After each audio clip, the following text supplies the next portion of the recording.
Magandang umaga dyan sa inyo mga master. So ngayon, meron akong repair ngayon na TV with speaker and amplifier mga master. So ngayon, ang problema niya mga master is tumutunog naman siya mga master, pero hindi siya nabubuhay luman, hindi siya lumalakas yung kanyang sound mga master.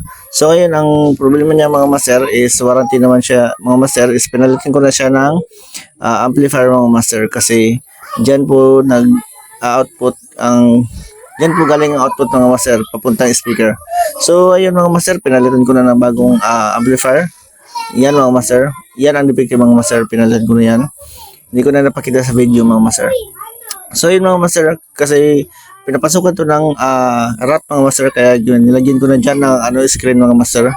Wala naman yung problema mga master kasi meron mga butas yung kanyang screen.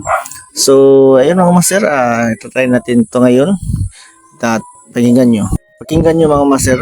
So dito lang tapos ang pagsasalita ko mga master. Pakinggan nyo muna ang sounds mga master dahil kumakanta yung customer natin. So maraming salamat mga master.